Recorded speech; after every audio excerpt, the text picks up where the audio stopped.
live episode of Surviving the Survivor. We bring you the best guests in all of true crime. Don't forget to subscribe and smash that like button. Here's your host, Emmy Award-winning broadcaster, Joel Waldman. What's up, STS Nation, and welcome to this special and somber episode of Surviving the Survivor, the podcast that promises to bring you the very best guests in all of true crime. A real American tragedy almost unfolded, and in some ways it actually completely did, because there was a loss of life and two innocent people injured in an assassination attempt yesterday on the life of presidential nominee, presumptive nominee, Donald J. Trump. Shooting at his rally in Butler, Pennsylvania is now being investigated, as I said, as an attempted assassination of the former president.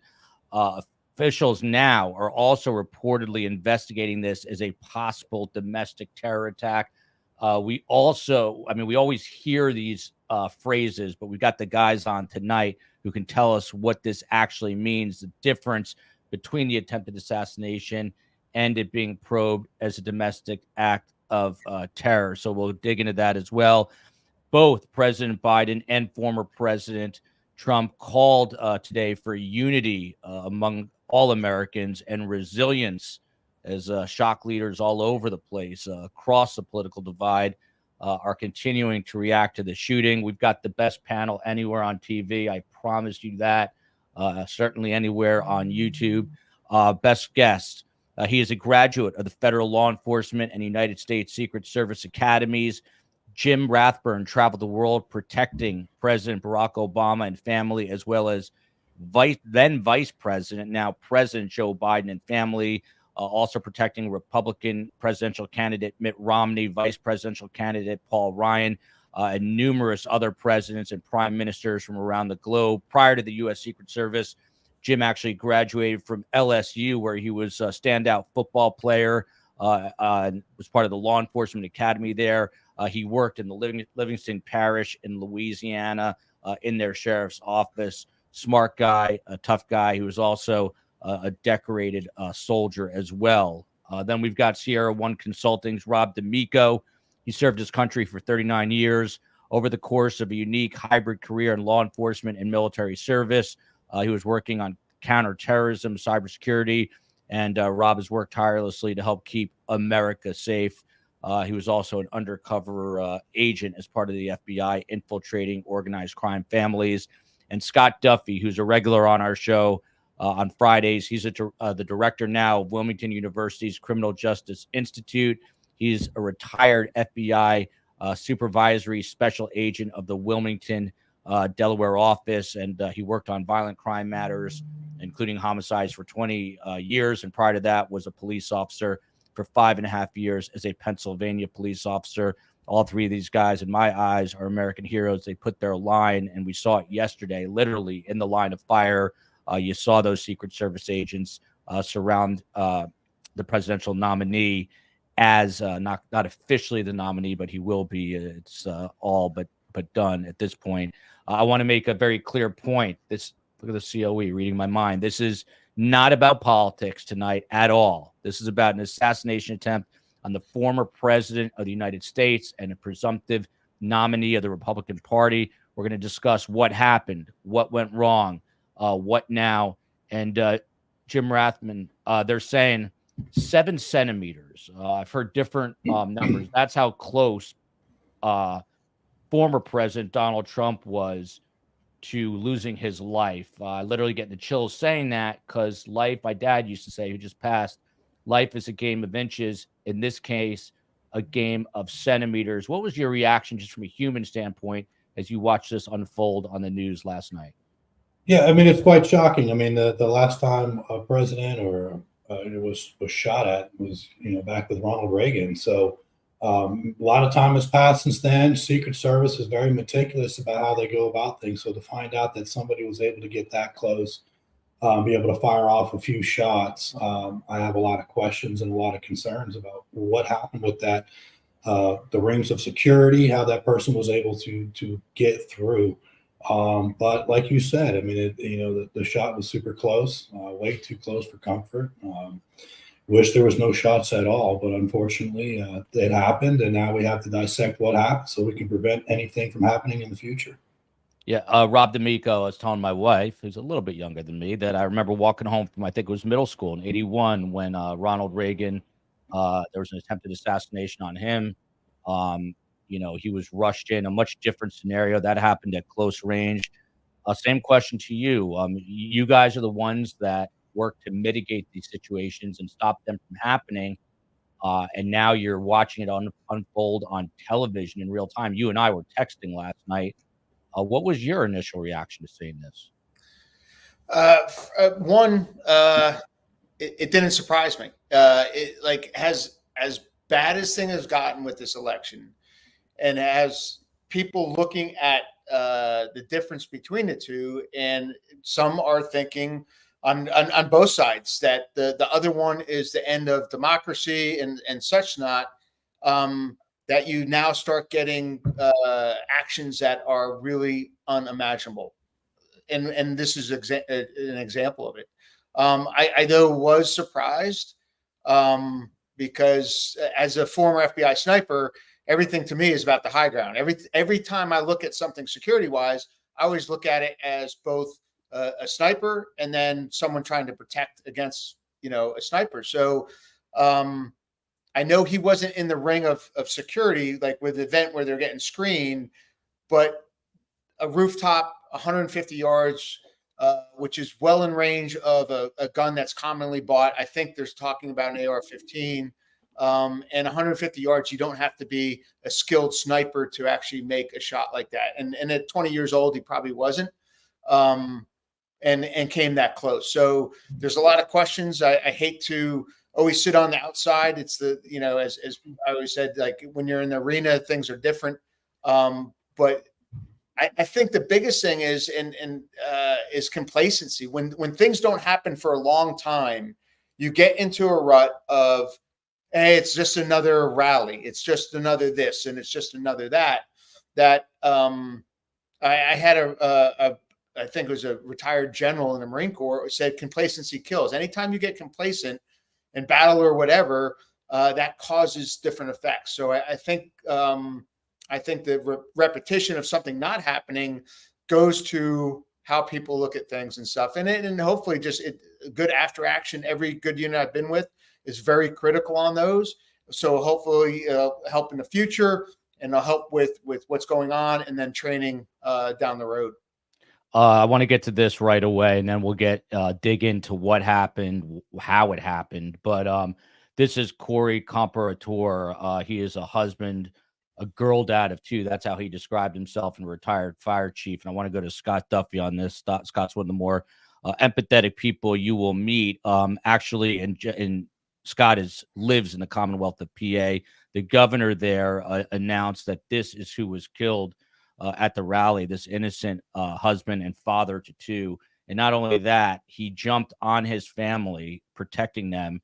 He literally died a hero, which is giving me chills again right now. Governor Shapiro said Corey died a hero, and described him as a girl dad. President Biden said he was a father. He was protecting his family from the bullets that were being fired. He lost his life. God loved him. That according to President Biden. What's incredible about America, and I hope there's a little bit of 9/11 in this, and that's when the country really came together after a horrible tragedy that was not averted. But one of the things that's going on, Scott Duffy, right now in Buffalo Township, where this Corey Comparator lived, is that they are power washing the front of the volunteer fire department there. They're already planning to install memorial drapery to honor former chief Corey Comparator. So that is the American way for sure. And per CNN and other news outlets, the two other victims have now been identified. They are both now improved from critical to stable condition. One of them is 57-year-old David Ditch. The other is 74-year-old James Koppenhaver. Again, both are unstable. David Ditch, David Ditch was shot in the liver and chest. Critical condition, but expected to survive. Scott Duffy, I know that was a long-winded way of getting to you. Your thoughts about the loss of this innocent father, husband, fire chief. Again, it doesn't get any more American than that. He's at a rally for a presidential nominee, gunned down. He never thought it would be the last day of his life.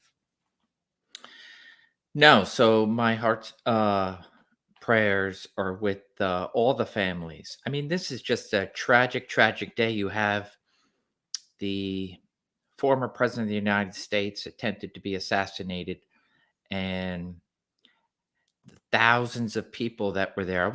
So I was watching, over the replays like everybody else, and watching the reactions and so forth, and then obviously with former President Trump being struck in the ear, and then to hear, like everybody else, the cries and the yelling and the crying. So it's like anything else with regards to this. This was an active shooter. This was somebody shooting into the crowd, though he had a target. You had a massive crowd there, and people don't know how to react to something like that, where to go. And yet, what did this chief do? Knew exactly, I'm going to protect my family and just hope everything is okay. So he did protect his family. He died doing exactly what he probably lived his whole life, both as a firefighter and as a dad. So just hearts and prayers to everyone, his family, the two that suffered terrible injuries, and then the many, many others who were in harm's way. And there's going to be a lot of tremendous hurt for the days to come, mentally. And so as a nation, we have to wrap our arms around them and put absolutely everything aside. Tonight, 8 p.m., President Biden is going to address the nation from the Oval Office. Former President Trump is now en route to the RNC, which is an absolute miracle. He's obviously going to get a rousing ovation when he gets there. Again, Donald Trump himself now calling for unity and resilience. I think he tweeted something out just a few moments ago, 2 words, unity now. So we will see if things improve. Jenny Price with 2 great questions, which we're going to dig into, I promise. When seeing the video, the response team and them covering President Trump, were they close enough to him? Was that normal? Followed by, was there a guy on high ground, and why didn't anyone in power see the person? But before that, why I love having these guests on is they've done the work that was supposed to be done yesterday. And I'll bring up this photo here. This photo, by the way, is incredible on the right, taken by a New York Times photographer. And the part that's circled is believed to be the bullet that hit his ear and then continued on, whizzing through the air. An unbelievable photograph. But Jim Rappin, you were in the trenches. You protected presidents. Tell us, what are you trained to do? Not in the case of an assassin taking a shot, but just on a normal day. What is your job duty when you're standing next to the president of the United States? Well, you're always scanning for threats. Look, we get to any venue site days in advance. You have everything from, overlay maps to distances from buildings to the stage to, we sweep everything, we cover everything, we try to secure it and try to leave no leaf unturned.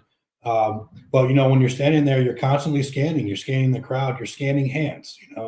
You're always looking at hands. You're looking at various things. You'll hear Secret Service a lot of times that are, when there's crowds there, they'll tell you, hey, look, if you want to take photos, that's fine, but please try not to make any fast movements, to your back pockets or things like that. Just kind of have your hands out in front to where we can see and enjoy yourselves, right? So we're looking for things that don't fit. What's not normal, so.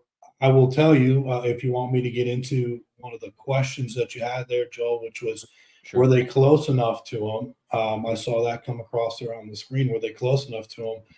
I think the initial response when the shots were fired, I thought the initial response was good because they got on that stage within 2 seconds. He was on the ground. We have security measures to take place to protect in that particular situation, and they're going to create a human shield around him. So I thought that initial part was good. I have questions on a lot of other areas regarding this entire incident, but essentially, Secret Service, that's what you're doing. You're scanning for threats, and the moment that something happens, you have to react. It's no longer training. So it's your training has to kick in, and it has to be muscle memory, and it has to be quick, and it has to be effective. Yeah, and Rob, to that point, I mean, you were in Somalia chasing pirates. We've heard that story. I know you spent time overseas, and I'm going to get to that in just 1 second, COE. You can train all you want, but, I don't know if you experienced combat, Rob, when you were in the military, but what's it like when you go from, even in the FBI, from training to suddenly, hunting down a drug dealer undercover? How do you switch from the training to the reality? So, the big thing, and I've about 8 deployments Iraq and 4 years in Afghanistan. So I've seen enough.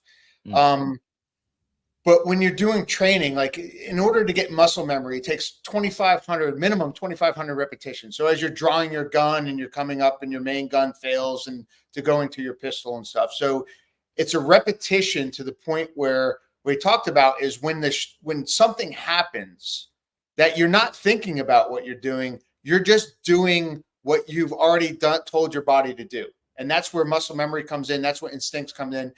And when you look at this one, though, so his close-in protection, as he talked about looking at hands, that's for a pistol that's close, that when a pistol goes off close to you, it's easier to recognize where that threat is. And the first thing that I recognized in this video was you heard the pops, but nobody figured out exactly where they were. Because you would have if it was a close pistol, everybody would have kind of looked at it because it's a different type of sound and it's a different type of signature. So when I heard the pops and everyone kind of looking in different directions told me it was a longer distance shot. And that is, again, like your inner protection. They're not there to engage anyone. They're there to get him down, which they did. And he talked about that. And that is muscle memory. They hear pops. They're not looking for a threat. They're looking at their principal to get him safe. And that's their body, and that's what they did.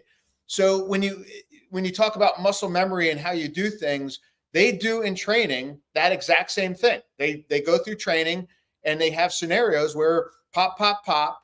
And if they're close to the car, there's protocols. If you're close to the car, what you do, you push them in. On this one, nothing there. So they brought the human shield on top of them. And then they're waiting to hear from outside what the situation may be to move them to whatever. So that's where the muscle memory comes in. No one in that inner circle went to draw their gun because they shouldn't have. That's not what they're there to do. You saw the other people come up on stage. I think one was a SWAT guy. One might have been a counter assault team guy or someone who's responsible for now looking the threat outside. But none of the inner circle went to draw their gun, which tells me they did exactly what they did. They made a human shield and they're waiting for word on what to do. And that's where muscle memory comes in. And then once the initial thing happens, then you're now hoping other people are coordinating what you do because you're not looking out. You're looking at your guy and you can't look out. So you're waiting for instruction. So training, you train so much enough that it is instinctual that that you're just doing based on without thinking. Because if you're thinking, you're going to be dead in a gunfight. Yeah, and Rob, we're gonna watch this in just 1 second, but just to be clear, so you were saying that that inner circle that surrounded President Trump, they are supposed to be solely focused on him, looking at him, not drawing their weapons. Is that right? So it went as it was supposed to be trained. I believe so, because unless there was a guy right in front of him with a pistol, then they would have actually probably moved to him and been drawing as they moved to almost do a contact shot. But that wasn't the situation. So I really think that's why you didn't see anyone draw a pistol, because there was no identified threat within a so many meter area. And they realized that they can only affect in this area. So they just did the human shield. Scott Duffy. Go ahead, Jim. Go ahead, Jim. To kind of pivot a little bit off what Rob is saying, he's not wrong. They went to that human shield. They don't need to pull out their weapon at that point. You've got all the other agents and law enforcement everywhere else outside of you. You're in that very personal space, that very protective bubble, providing that shield for the president. There's also other things that are going on in there too. For anyone that has been in combat, that has dealt with shots being fired or people that are wounded, you can get wounded and not even know that you're wounded in that moment because your adrenaline was going. So what are some of the Secret Service people doing? They may have been patting him down too to see if he had any exit wounds, any other entry wounds. So kind of doing a little bit of a check. You could see the obvious blood on his ear, which is on his face. They need to figure out what's going on.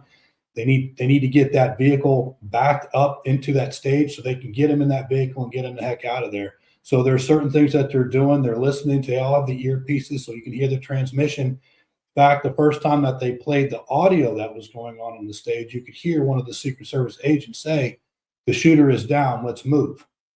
So they were waiting to hear that, get that confirmation. Now, we'll get into some more of that, I guess, as the show goes on here. But initially they did exactly what they were trained to do, provide that human shield. There's nobody inside that human shield needs to pull out a firearm. You've got other people to do that for you.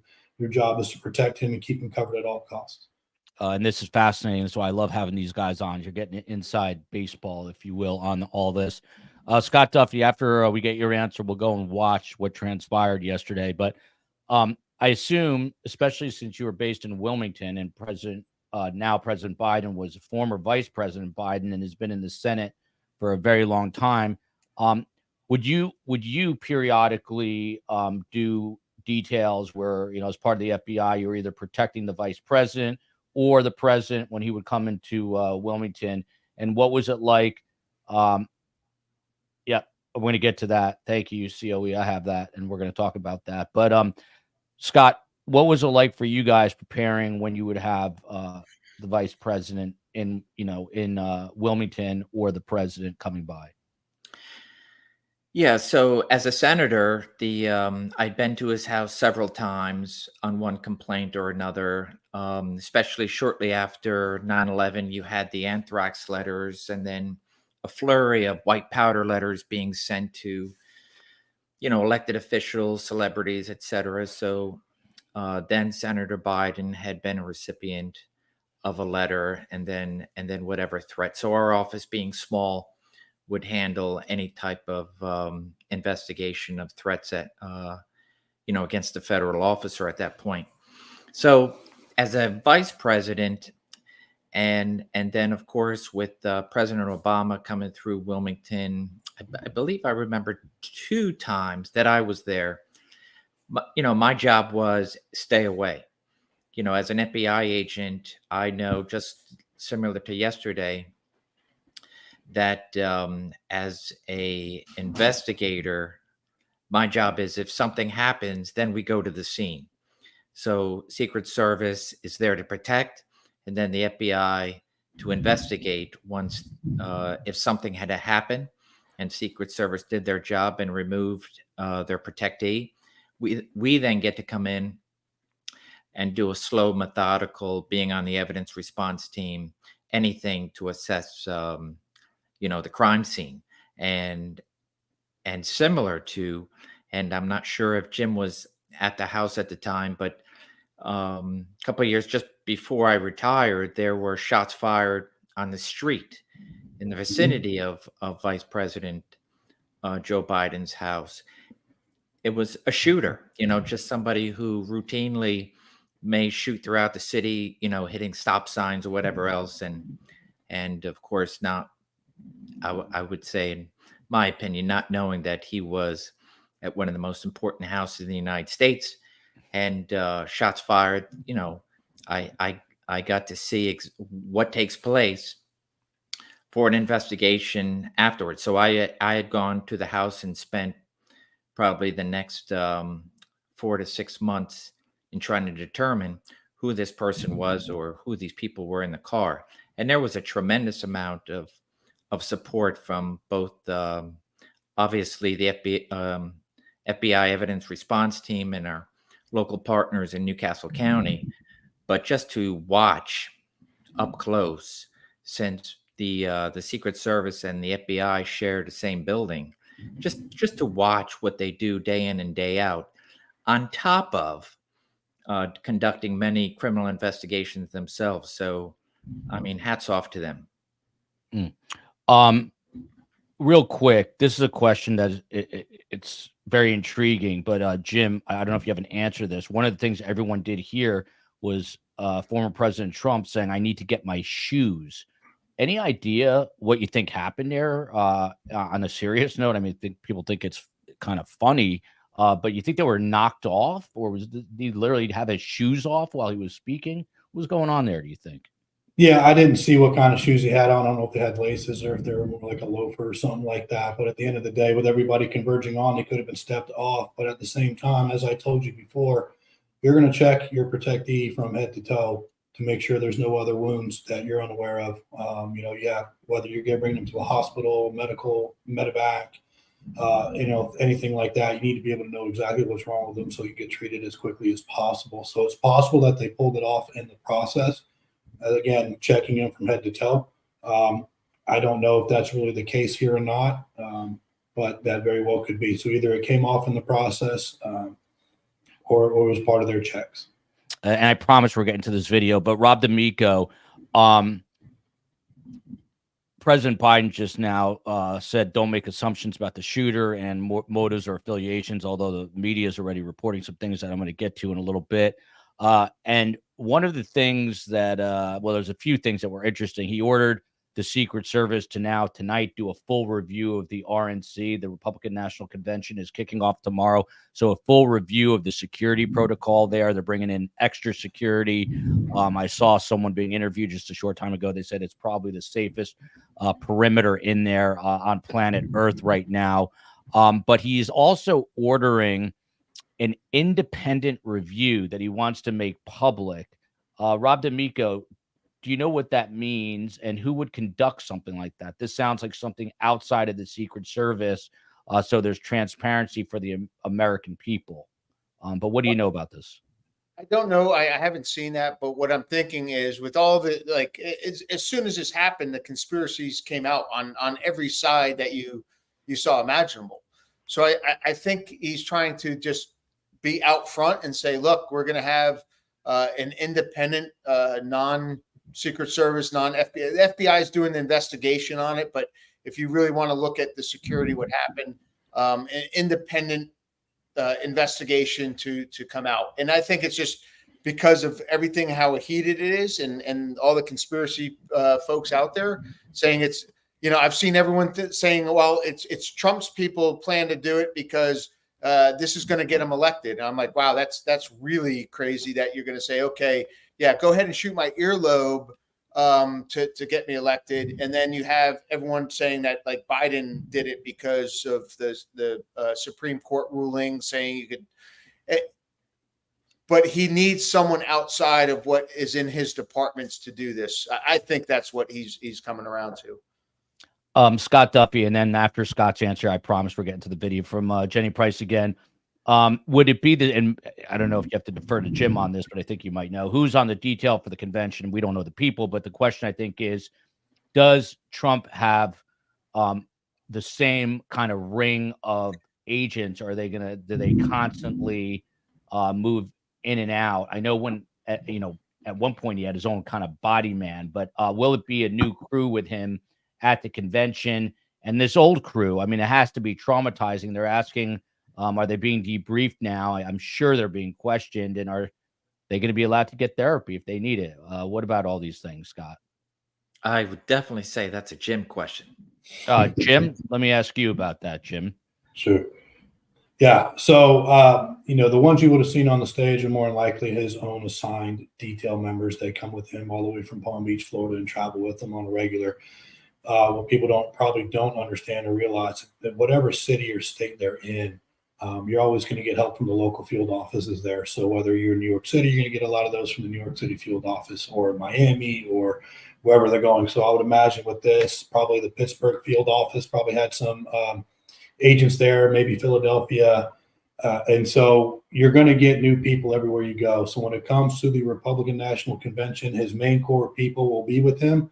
And again, it's going to be all hands on deck because it's a campaign year. So you're going to get people from various field offices that'll be flown there. After this incident, they really going to plus up the numbers. So they probably got a lot from all over to secure and lock that down in every which way, shape, and form. So, but Jim, the people who are surrounding him, these people here, they're going to be, I'm sorry to cut you off there, Scott, but these people here, this guy in the black sunglasses, the guy with his hand over his head, but kind of over Trump's head as well. This core group of people will be with him, you're saying? I would think that they are. I mean, none of them fired a shot, so they're just giving their statements of what they saw, what they observed. It's not like they have to be under an independent investigation based on where their rounds were fired to and things such as that. So if they're able to be cleared and they can be active and with the president, that's where they're going to want to be anyway at this point. So it would be really hard to make them not go with the president of the United States. They're all professionals. Type A personalities. They're not going to want someone else stepping into those roles for them. Yeah. By the way, we're coming off a trial where people bash the police incessantly. And I'm not saying there aren't bad police, Secret Service agents or FBI, but you just heard Jim say they're going to be there because they want to be with him. These guys literally put their lives on the line. I mean, there's a famous movie, In the Line of Fire, that's incredible, but that's what they do. They put themselves in the line of fire. That's what Jim did. That's what Scott did. That's what Rob did. And these guys and women, but there are no women here at the moment, deserve all the respect in the world from all of us. Scott, a question for you before the video. Does the FBI, this is your wheelhouse, find it hard to weed out lone wolves? It appears the reporting right now is that this person, we're going to get to him. This isn't like, in my opinion, this is my own personal opinion, like a school shooting. He's someone that should be talked about. He's now an alleged assassin, and he's also deceased, but we're going to speak about him a little bit in a little while. But it appears he was acting alone. That's what the reports are so far. Scott, how hard is it to find people who are acting alone? It's a 20-year-old young man, really a kid in a lot of ways. How tough is it to weed them out as opposed to a more traditional terror organization, let's say? I would just say even across the board, it's a very difficult situation. You're talking about how many people that all of a sudden get an idea in their head, and then whether there's a mental health component added to that, and often there is, what is that person capable of doing and so forth. And so, the Secret Service, the FBI, all the intel agencies have volumes of data on people that have expressed one way or another, either to another individual or on social media or in some other format. Their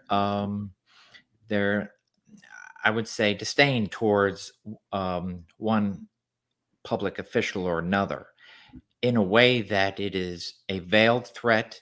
And can it go further? So it is a lot. And then of course, for someone like this, as the investigation, I can guarantee you, everybody is checking their databases to say, was he on anybody's radar? And if he was he ever approached? Was there an interview conducted? So it's a very difficult thing, not to mention everything else that is going on in the world. You're talking about a very, very high bar, and you cannot. I mean, I would hope no one could ever imagine that we could identify everybody and contain them and everything be a blue sky. It is not possible. But the work is done every day in order to ensure, okay, somebody's been identified, their views seem to be getting more and more extreme, and let's open up an investigation and try to get them interviewed, unless there is that threat is something actionable and you can act and make an arrest on. Jim, and then the video, I promise. This Can I comment add here, that real quick. yeah, sure, go ahead. Scott's right in everything he's saying, but with all the tools in the world, we can use every intel asset tool available. The one thing you're never going to be able to predict is crazy. And people need to realize that if this person's 20 years old speaking about this particular shooter, there probably wasn't a whole lot of history on him. And if there was, it would have been investigated thoroughly prior to the event even happening.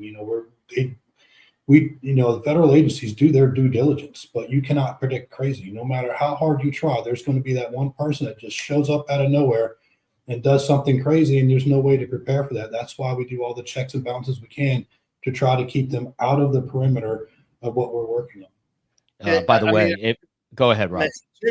That's why ISIS was so dangerous. When you have one person and the conspiracy's only in his head and he's not communicating with anyone, well, you're not going to find it. You're not on a Telegram or a Discord chat where they're talking about it, because it's in one person's head.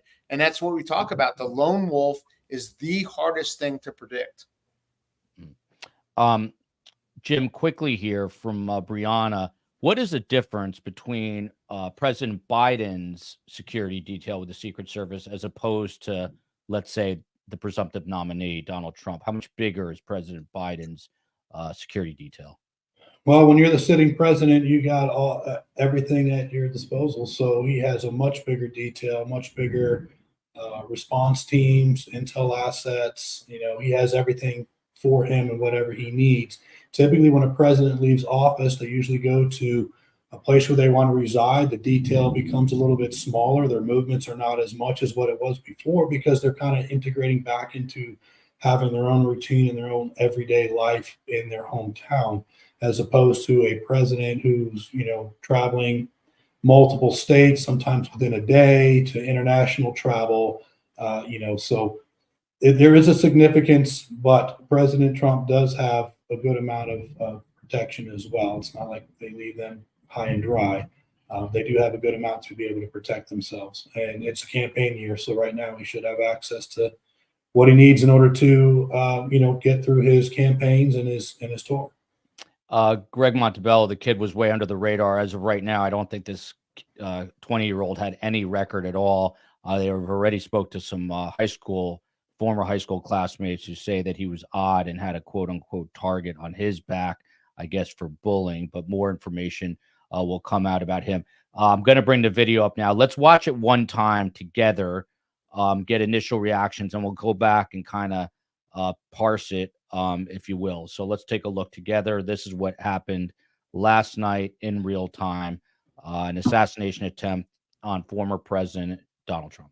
It's a couple of months old, and if you want to really see something that's sad, take a look at what happened.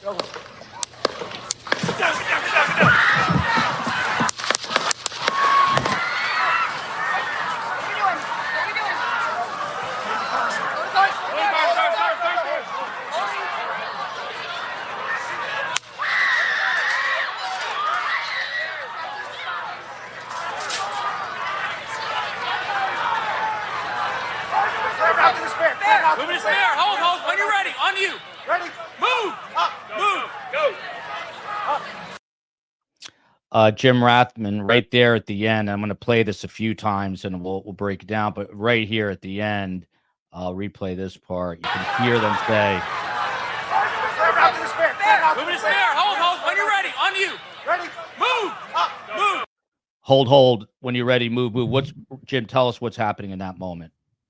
Well, you don't want him to just spring right up and they don't have any protection on him. You have to go up as a unit. You have to keep that shield around him, right? So if you're going to move him, everybody has to be able to move at the same time. So he's not visible to the sniper that's out there in the undisclosed location at the time. Now, granted, the counter sniper team had already responded and they were already converging on where the shots were fired at.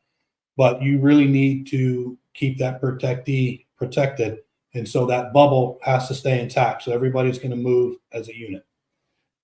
By the way, if you love these guests, which I can't imagine anybody does not, please like the show. Please subscribe as well. And you can join our Patreon page.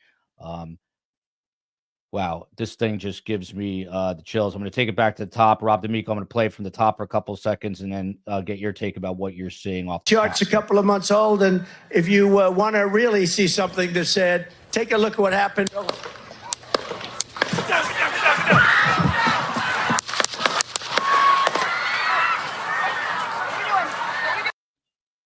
So, Rob, you can see when I first saw this, I saw it one time, and then I had to jump in the car because I was going to something, and I saw a little bit of blood. I just assumed that he was injured, being brought down by the Secret Service to protect him. It's so abundantly clear, when you're watching it, what happened. That it looks like he's swatting a mosquito. It just is unbelievable that it's 7 centimeters, if not less, from killing the former president of the United States. What do you see? You see this so much differently than us. I'm going to mute it and just play it while you're talking. So what I saw at first was what I heard was a pop, and the fact that he reacted physically to it by lifting it up told me that something has touched his body. Like, again, it's like, okay, pop, pop, pop. But when you react to it physically, and I thought, holy cow, like the only thing that can be on the side of your head is a graze across the skull or your ear. And that is, like I said, within millimeters of a shot that's probably going to kill him. And that's the first thing I thought. Like, that was just not firecrackers. It wasn't gunshots, not targeting him or close. When he reacted to it, I'm like, holy cow, that's how close that shooter got, because that's the first thing. When he goes up like that and he scrunches, he felt something with those pops, which was one of those, like, holy cow, they almost just assassinated him. Scott Duffy, same question to you. I mean, we're watching it now without the sound, and then I'll go back because I have my own questions. But just broadly speaking, when you watch this, like, what are you looking at specifically? What is bringing attention to you as a retired FBI agent that stands out? Yeah, so I'm looking at everybody behind him and looking to see, is what, like everybody else, where's the shot coming from? Is it somebody is it behind him, in front of him, and then of him obviously grabbing the side of his face? There were a lot of shots, and it would seem that as those shots are missing him, are they hitting people behind him? And so that's what I was looking for, is the reaction. This is an attempt assassination, but to the crowd, this is a mass attack. We don't know what this guy's intentions were beyond killing the president. Did he just want to shoot as many people as possible? And so just looking at the reaction of the crowd, they are dazed. How many kids go through training of active shooter training, told to do this or told to do that, right? And it's a shame, but it is a necessary training for our children. And how many of these people at this rally, everybody can feel the tension of politics. Are they aware? Are they self-aware that, hey, I'm going to something that could potentially be dangerous? And am I self-aware? So I look at the crowd, and they're kind of taking their cue from the president, and then of course Secret Service jumping up, as opposed to, hey, I'm experiencing something, and so let me duck, let me dive, let me get out of the way. It's just wild to watch it with these three guys. But Jim, I'm going to take the volume off and replay it. Talk to us now, not about the what I'm looking at here. If you want to really see something that said, take a look at what happened. Side of the dais. Tell us what's going on with the other agents. You have the agents right here, and now you see this agent fly up right here. So this guy who's now crouched down to the left of the lectern, let's watch that again. He comes flying up seemingly out of nowhere. Watch that guy. Right here. This guy right there. So who is he, and where is he running from, and how does he know to go right there? He's not. So he's right off of the stage. So he's one of those that would be on, giving that personal protection to the president. He's to react to get him off the stage or to help in an event such as this. So what he's doing is he's running right up and being a part of that human shield. So that's what he's doing. He's doing his part. He's blocking, he's getting down, and he's also one giving a lot of commands. So if I had to guess, he's probably the agent in charge. Agent in charge. And there's always one agent in charge in terms of that inner circle? Always. So everyone defers to him. Correct. And I heard you say, I didn't time it, but I assume you said they got up there in under 2 seconds. Is that? Yeah, I mean, you could see them from behind. They're sitting in that front row there behind him. They're off at the side, and they're in front of the stage. So, you know, they kind of strategically place themselves to react. If you look at when the first shot, second shot, when he goes ahead and covers his ear, and then when he starts coming down, they're already within a step of him, getting ready to take him down. If you play that from the beginning, you can look at how quickly those suits right behind him jump in. So shot one, boom, boom, and here they are. They're already on top of them. Jim, how many times would you practice this, and in what kind of settings would you practice this? Well, when we go through all the law enforcement training up there in Beltsville, Maryland, you go over these scenarios hundreds upon hundreds of times. You try to create it the best you can to a real world situation. The Secret Service does a really good job of doing that and constantly going back and retraining and coming up with new scenarios, new ways to kind of get you to think. They try to mimic it as best you can, but at the end of the day, you can never really mimic what it happens for real.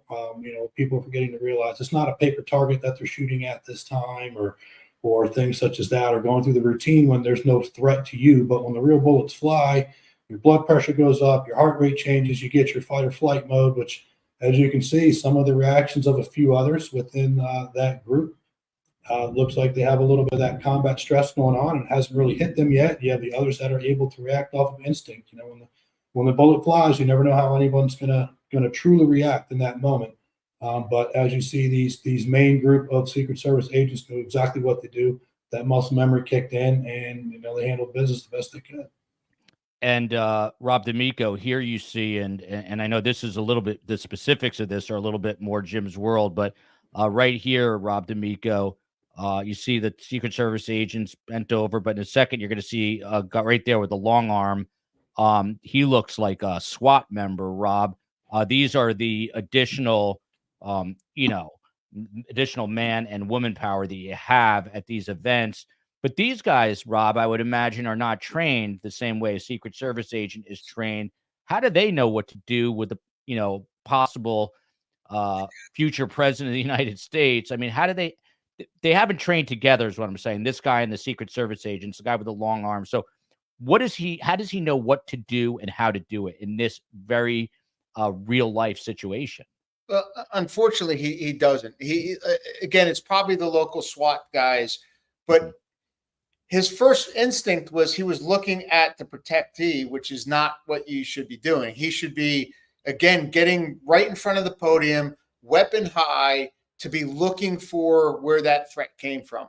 But it's so hard to train that way. Like, a local SWAT team isn't even like the hostage rescue team where every day you're doing tactics, you're training things, because when this stuff happens, if you haven't gone through it, you haven't done it hundreds of times, like Jim said, you're looking at things that you shouldn't be looking at. And that really takes a lot of training not to do. If you look at the Secret Service guys and the reacting, they are not looking for the threat in per se. They're not looking out. They're looking to get to him and get him down. The tactical officer comes up and he's looking right at the president, where he should be standing in a position to put himself between the president or the former president and what threat he's looking at. But it's tough. Like if you don't do it, they're given guidance by Secret Service, like, hey, if this happens, type of thing. But again, they're local guys that, like, if they're on a tactical team, they may train once a week in that. So you can't really say, hey, like, he took the wrong things. He did what he got up there. Like, it's not like he didn't get up there. But he literally should have put himself like at that podium, weapon out, eyes up, looking for a possible, engagement opportunity. But it's not like instinctive. It's one of those things. I look at it as the other side, as a sniper, like, what is a shooter looking at when that happens, when you miss and you're now trying to engage type of thing. And it's so different than the other side. I've done executive protection. I did it before the FBI, and I did it during the FBI when we would help with the attorney general and director's detail. But it's so hard to train for it. Like Jim said, like, you put through scenarios, Secret Service goes over hundreds and hundreds of times. That tactical officer does drug arrests. He does, he's hitting trailers and stuff like that. And he's told something, but he's not in that every day like the other guys. Scott Duffy, the other thing that's interesting to me is obviously just an unimaginable situation, which is now imaginable because it played out. But if you are looking, Scott, at the people behind the president, none of them are, some are probably, former law enforcement or whatever, but the vast majority have never trained.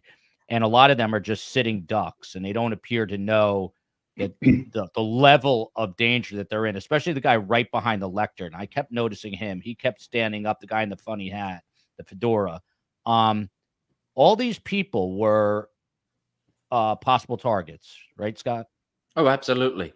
I would love that everybody standing there look at this and look for themselves to see how they reacted, and to critique themselves, and to, for example, there were some I saw that didn't know what to do, and so they're freezing, right? So you have Rob and Jim that train day in, day out, and the majority of the public does not even know what to do if they were to be, mugged, robbed, or whatever, or to be in a public place, and then all of a sudden an active shooter come in. So you had people that were doing what? Reaching for their phones. I understand the photographers. That's what they're paid to do, and they're going to go in. As you see the guy with the hat on the left, who's just trying to get his camera up, taking pictures. They're clueless. Everybody is clueless that this could.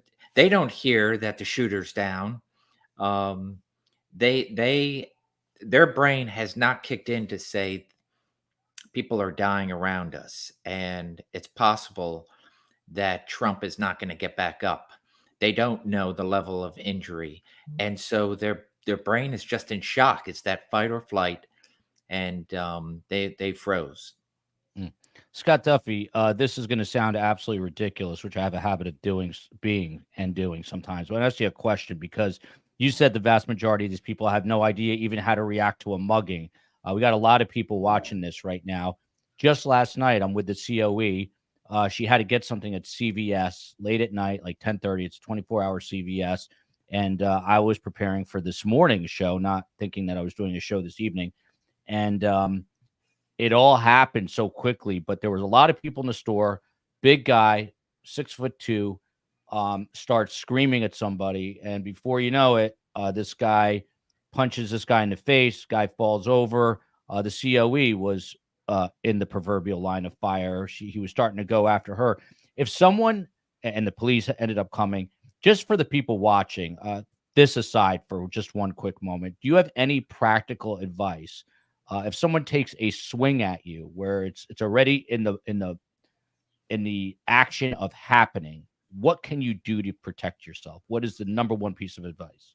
I mean, action is always quicker than reaction. So, anyone that is swinging is causing the action. The person who is on the receiving end of that punch or whatever is coming at them is going to be slower. But if you are self-aware to where you are looking around, I mean, the 360, and I can tell you in this panel that especially experts in their field, but any law enforcement officer, who wants to, if you go into a restaurant, you're going to take the seat that's going to watch the door. You're just always anticipating, trying to be one step ahead. And when you do that to where it becomes second nature, you are slow, speeding your reaction, and so thereby you're anticipating, hey, I don't like the way that person looks. And so hopefully you're in that position to where something is happening here. And so at that very moment, backing up, just don't freeze, act. And so you could, if all of a sudden I see somebody in the moment verbally arguing and escalating, and I'm not sure what it is, my job is self-preservation. I need to back away from that. What's going to happen? In law enforcement, they have a duty to respond and go into to deal with the problem. But in reality, for the public, it's self-preservation, and to back out of a situation to where you can then say, "There's my exit, and I'm out of here," or something's happening, and if I start to crouch down, whatever it is, or I have my hand it's just instinctively towards, like, I don't know what's happening, but I feel like there's going to be some sort of aggression, and it's just training your brain to get out of the situation and to be able to deflect whatever's coming your way, when you're dealing with a fist or something of that nature, as opposed to a weapon. So Joe, Jim, I you think go the ahead. biggest is your situational awareness that something's going to happen or something's going to go. And I would say in that case, if you're not a good self-defense person, if you're not into it, distance is your friend in that. So you want to distance yourself as you see something going bad, type of thing. But it's also like, when I never go into a bank on a Friday afternoon without my weapon and an extra magazine, because that is the most obvious time someone's going to rob a bank. I am going into it as they go in the color orange and stuff like that, as you look at things. But when all the school shootings started, I had 4 kids, and I would tell them, do not cower in the corner. I knew their schools. If they were on the first floor, I would tell them to throw a chair through the window and get out of the school and run. When my kids were real little, I lived up in Virginia, and there were some cases of kids getting grabbed and thrown in cars. I always told them, look, even if you're with your brother or sister, do not try to rescue them in the car. Someone has to get away to tell somebody. And it's one of those things that something's not right, and you have to really believe your gut about it. And then someone mentioned the Gavin DeBecker's book, Gift of Fear, which talks about the propensity of violence, which I think is a good one. Blink is another good one. But it's understanding your surrounding. You see people there going for their phone camera, which today with kids, that is their first instinct instead of getting away from the threat.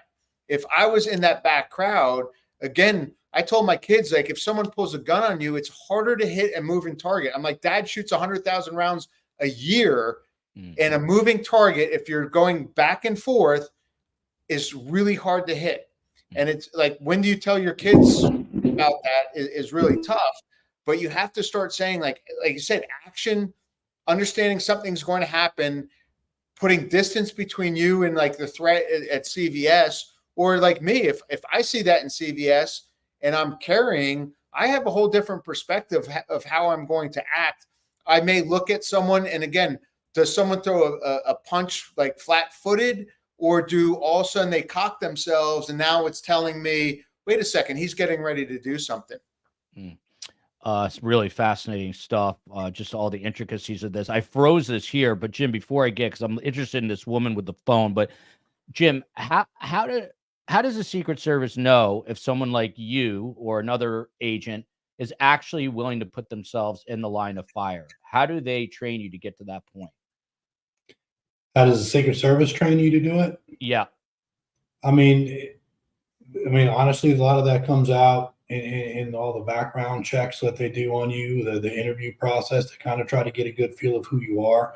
And then as they work with you, when you go through the training and the assignments that you have, you're being evaluated. You're being evaluated by your superiors. Is this something you're able to do? But, everyone takes the job in the Secret Service with the intent of, we're going to protect the office of the President of the United States. It's not political affiliations. It doesn't really matter if you're on the right or the left or anywhere else. It's the office of the President of the United States. And in order to take that job, you're going to take that job, you're going to uphold the oath of the office, and you're going to execute your duties to the best of your abilities.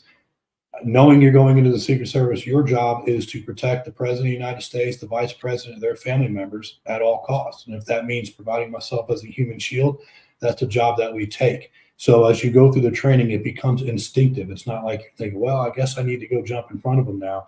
You're supposed to just react.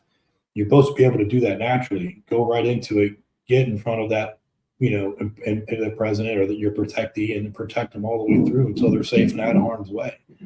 So you know it going into it that's what you're signing up for.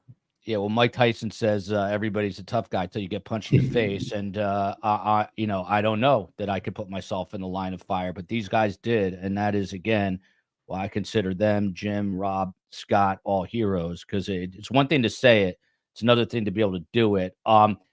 Jim, this, and then I'm going to take this video off. I'm going to look at something else, Sure. and hopefully you guys can give me a little bit more time. It's just amazing to have these three. But this woman was on the phone. I mean, she eventually goes beyond, but she's got everything. Jim, what are they going to do with that video that she has there, and so many other people? But she's the one that you can really see. There she is with her phone, but she's got an amazing vantage point right there.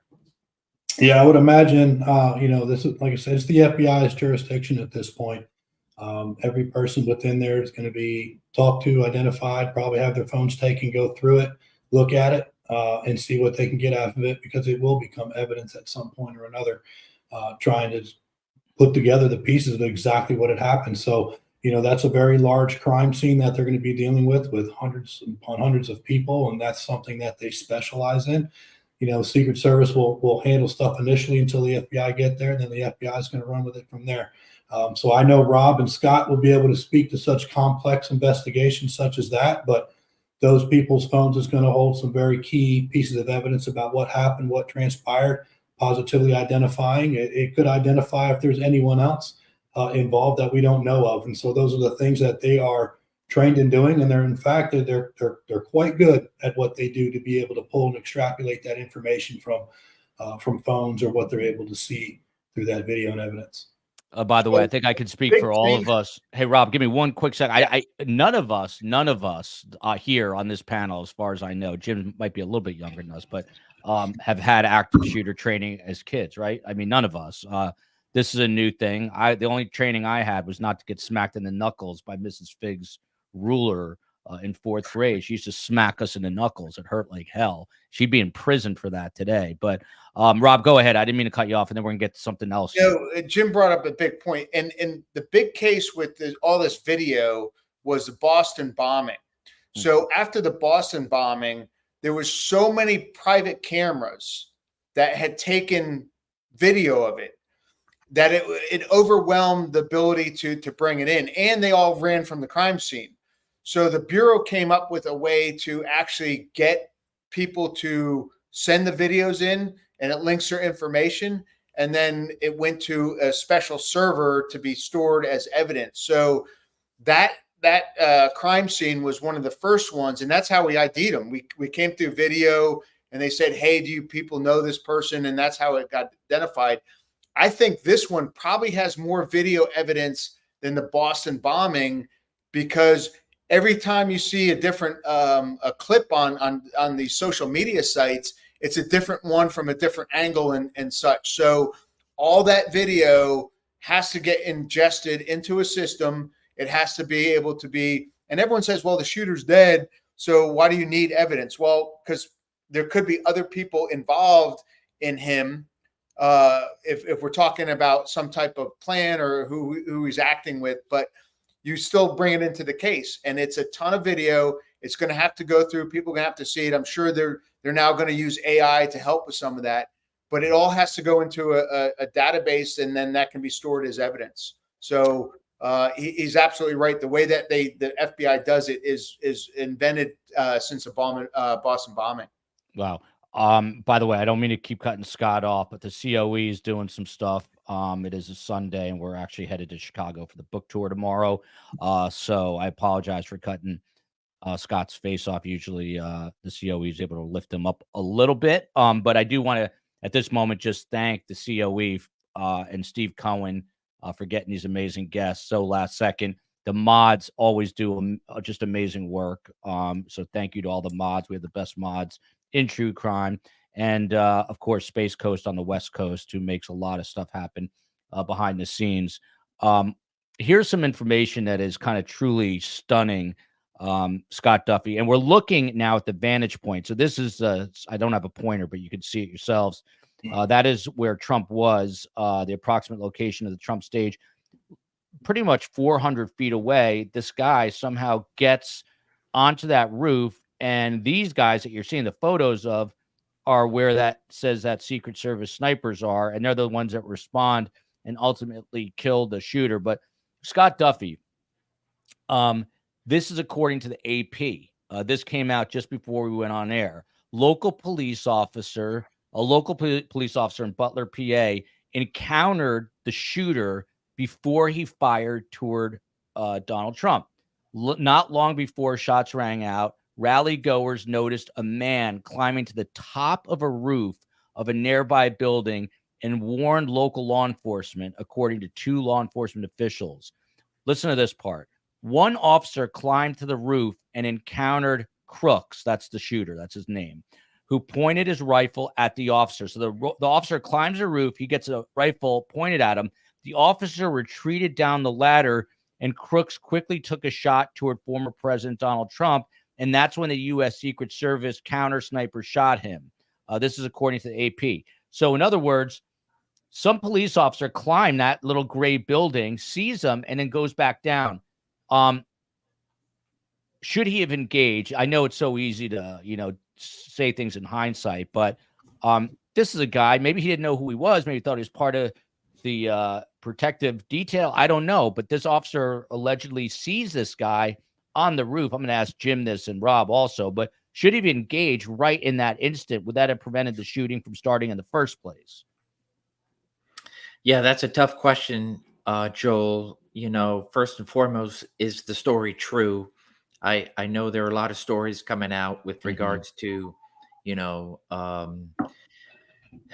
people seeing things and then telling that to the police and Secret Service, and it was being ignored. So those are tough stories to answer. It's just in the hypothetical, if that absolutely was true and a police officer goes up, I couldn't tell you what was in that officer's head, and I couldn't even speculate. Is it possible? Because I don't know the condition of what he was wearing. Did he steal a uniform? Did he have something to indicate he might have been in law enforcement? Anything like that? I would be very hard pressed to accept from that story that a police officer went up there to engage and then did not. It would be, I don't even think I could answer that without really having a true fact that in fact, I wouldn't. And that's a great point. I mean, the Associated Press typically is accurate, but reports can be wrong. Jim Rathman, looking at this here, so you see this thing that says location of suspected shooter's body on that roof there. 400 feet away is the stage, and there's snipers behind Trump. Tell us, why? The obvious question, the $1 million question is, why would there not be Secret Service snipers on the roof that the shooter was on? At least Secret Service agent just, standing there as part of the detail. How in the world could they not have had someone on there? So I'm glad you asked that question. So I'm going to answer this, and I also want to go back to the question you asked Scott there about the officer. But typically, anything within line of sight, you're going to secure, because that is obviously where the big threats are going to come from. So I don't know how many counter sniper teams were available or they attached to this particular detail. It was a smaller town.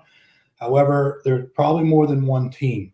So if a building is in sight, especially in line of sight of the stage, you're going to secure that building one way or another. Either you're going to put a counter sniper team on top of that roof. You might put agents on top of that roof, or you are going to make sure nobody is able to climb up or anything else. So they're positioned in and around that.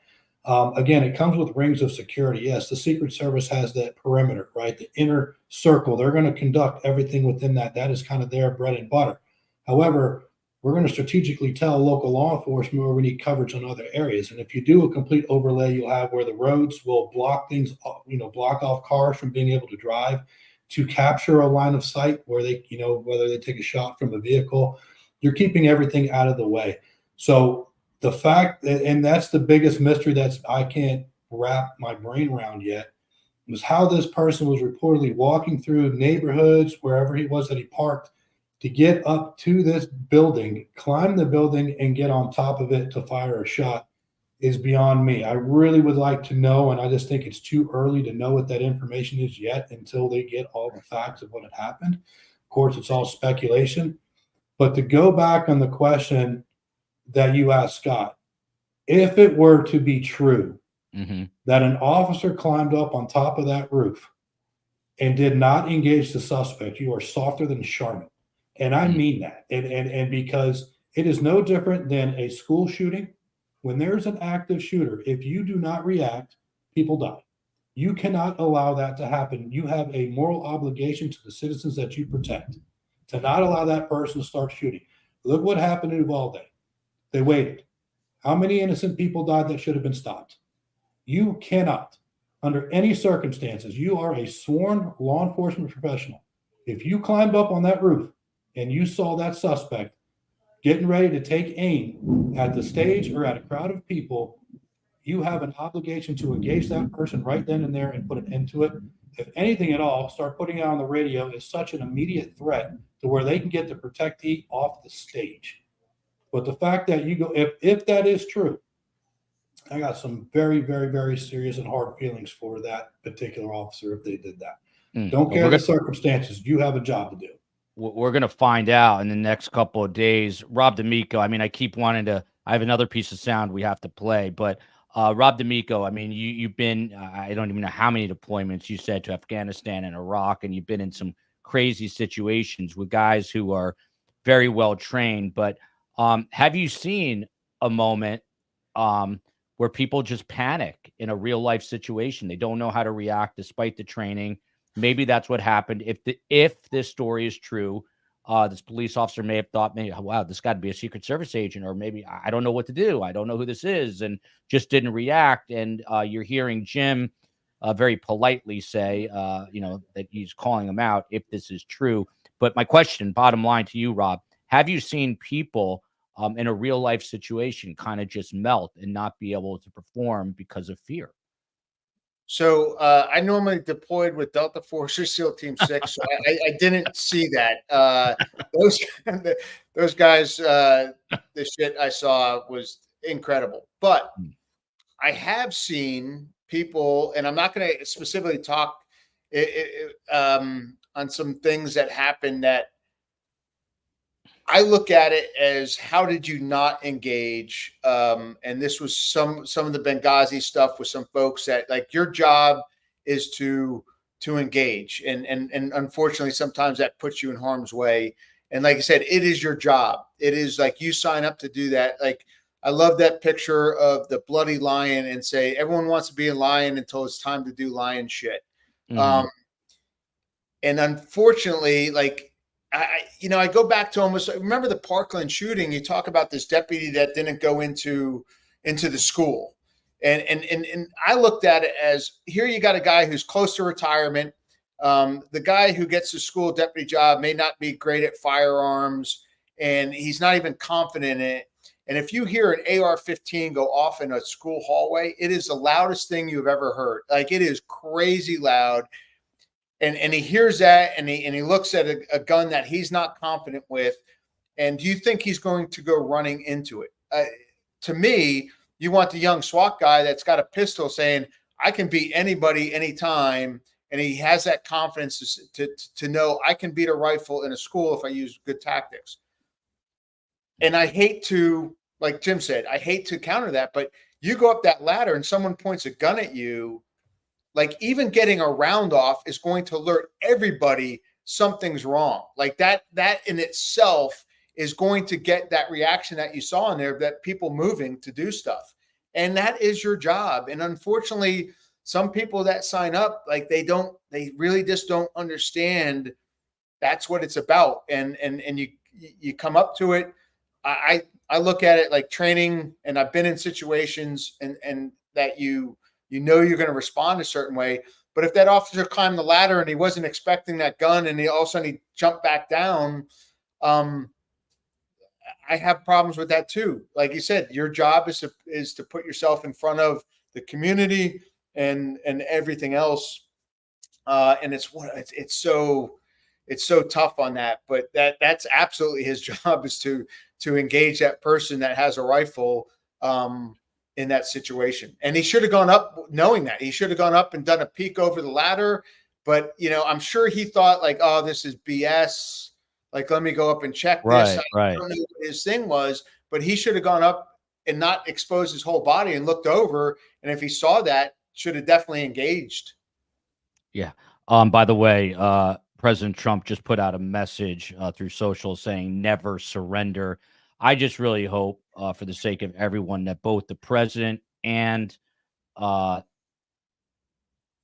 Donald Trump just try to bring down the temperature in the country. Scott, I know you bounced off, but former President Trump just put out a message on social saying never surrender. Back to you, Jim. Someone had this question in the chat. I thought it was interesting. Are there plainclothes Secret Service agents, in other words, undercover, in the crowd there? I think it's been put out on the news recently, so I've heard it, but yeah, there are some undercover in different areas. I'm not going to speak to exactly where they would be, or strategically. It's based on each venue is going to be a little bit different of how they go about that, but yeah, they're I don't want to get in trouble, Jim, but we can tell that the answer is an affirmative, as they say in the military. How about Jim, how about a drone? Something as simple as a drone. Why wasn't that flying? Apparently there was no drone up. Should that be like standard operating procedure? Again, I don't know. That'd be a good question for the Secret Service now. I don't know what assets they had available to them at the time.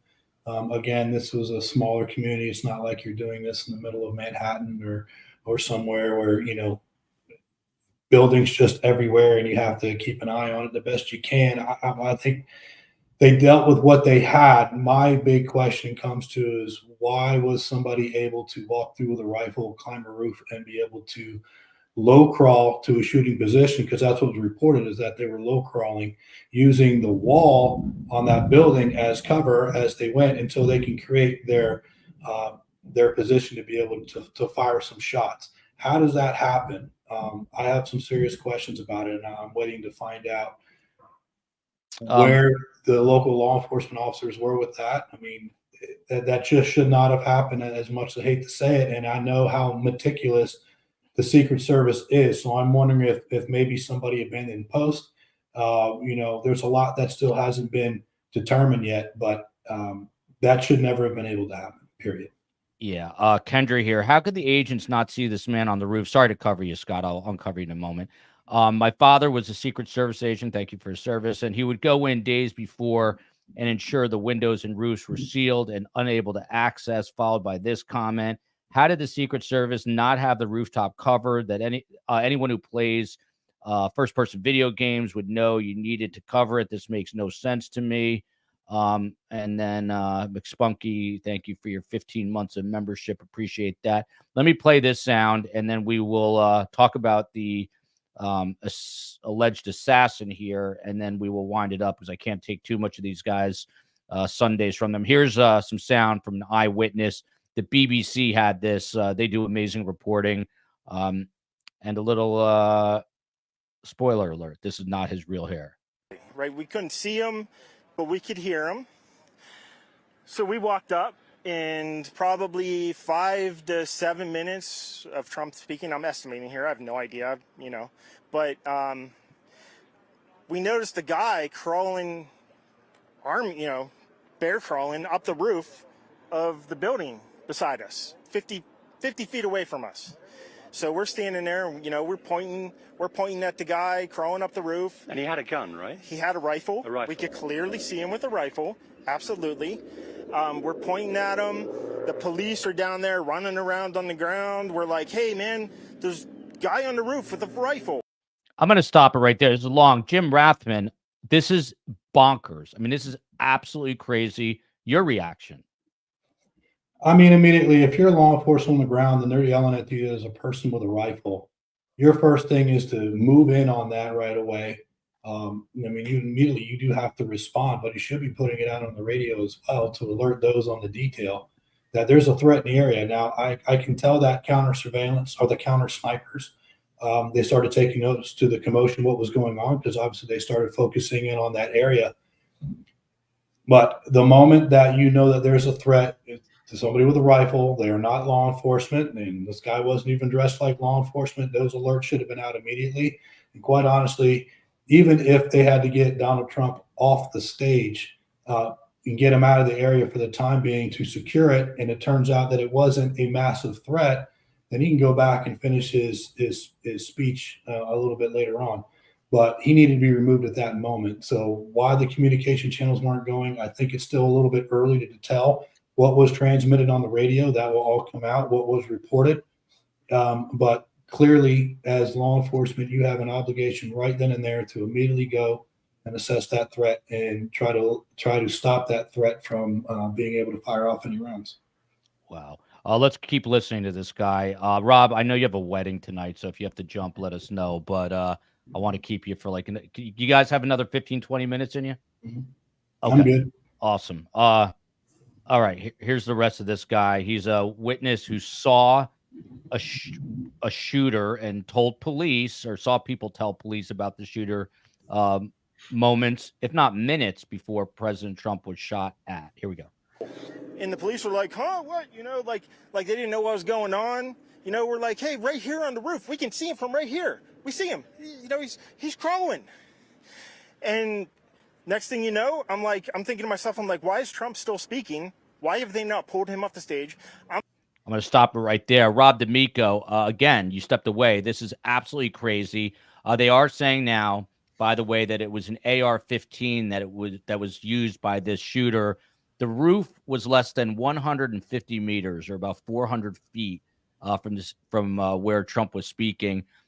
For reference, in this article that I read, 150 meters is a distance at which the U.S. Army recruits must hit a human-sized silhouette to qualify with the M16 assault rifle in basic training. So it's something that someone in basic training, not in a seasoned military and retired FBI guy like Rob, who could probably do it at a further distance. But Rob, you're hearing this guy talk about people reporting this shooter minutes before the shots were fired, and he goes, the police were just looking up. I mean, how was the ball dropped so badly here?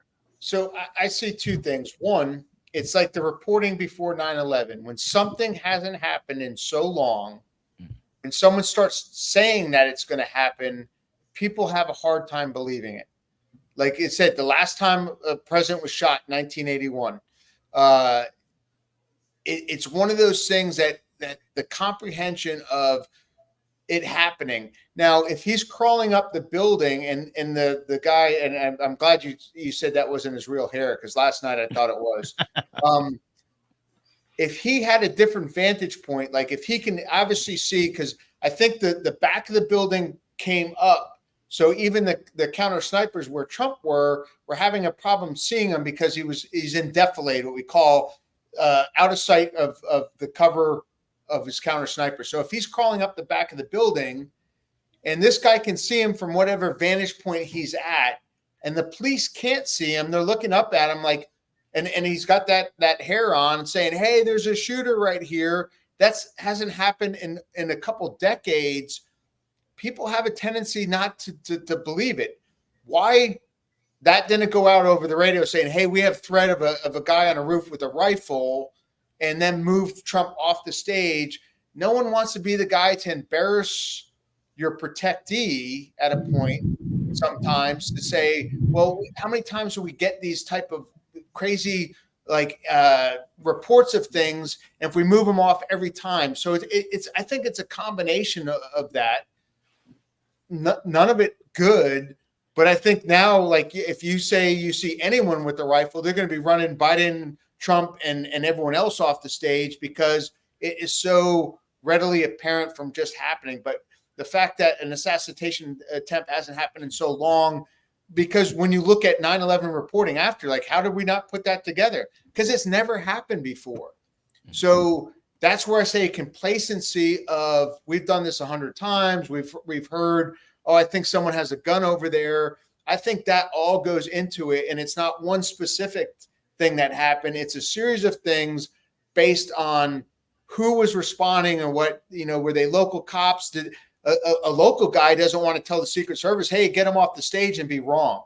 Like that's one of those things that comes up. I think maybe if a seasoned Secret Service guy was there and he says, hey, get him off the stage, we'll bring, and that came out, I think it might've been different than a local guy saying, oh, I don't want to do that if it's wrong. I mean, these people are, could be crazy saying that. Scott, let's listen.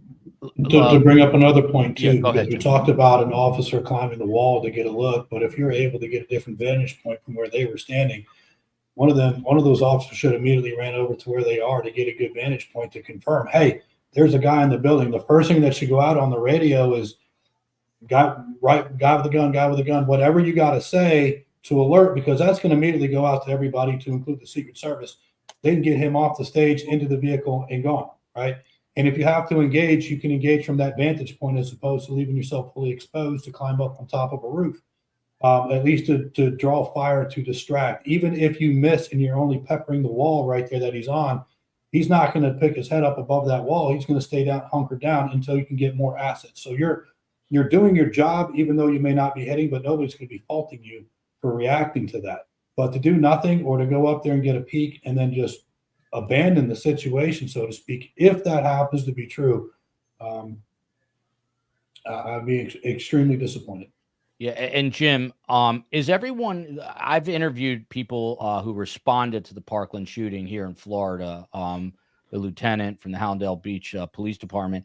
And he actually started, he's become a friend of mine. He started a software company called Cera, CERA, that's used now in mass shootings and school shootings to help identify where the shooter is and those who are injured. It's really amazing software. But he was saying that one of the problems when you respond to these mass shootings is that every police agency is like on a different radio wavelength. But are you saying that local police, Secret Service, FBI, are they all able to talk to each other?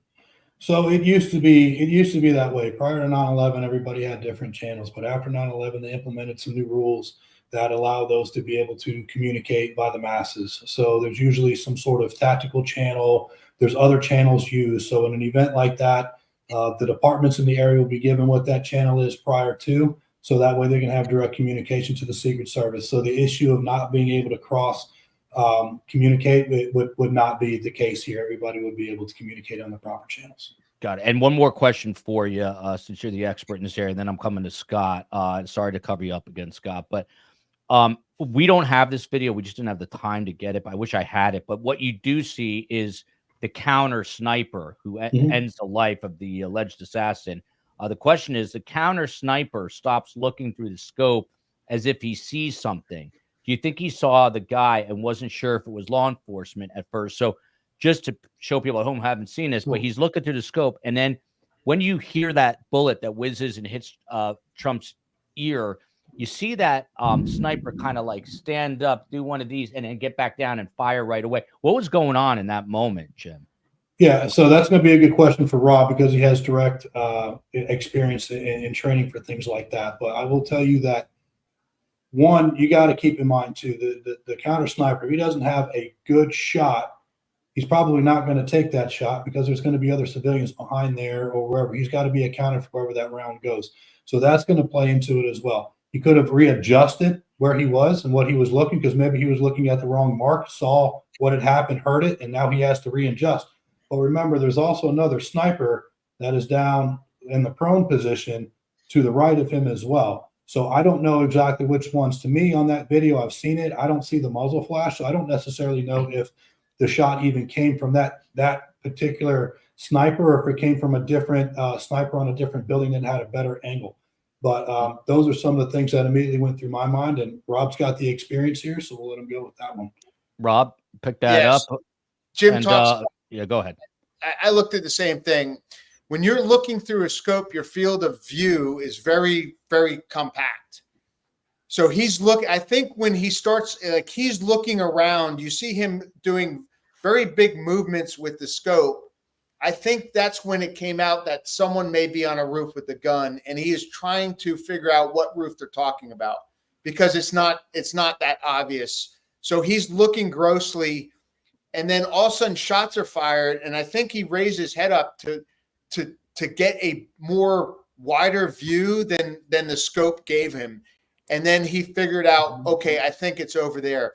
I did not see, like Jim said, as guys that are trained in this, I didn't see muzzle flashes from those two. I don't know if they fired just after, but I think it might have been from another position. Personally, I would have to really slow down that video and see if I see, because the guy that everyone sees that's up higher, he really didn't get in a position to get an accurate shot just after that.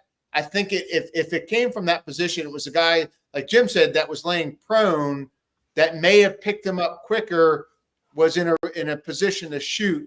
But that's what happens when you're on a scope, when you're on the glass, it's called. You're on the glass and you have a very fine out view. If you're looking at something, it's easy. If you don't know exactly where that target is, sometimes you got to lift your head up and take a bigger view. And I think that's what was happening. Let me have a moment of levity here on a very serious story and tell you that it was 42 years ago that I was bar mitzvahed. That was June 26, 1982. And according to Jewish law, that is the day you become a man. And I didn't have a hair on my body when I was 13 years old.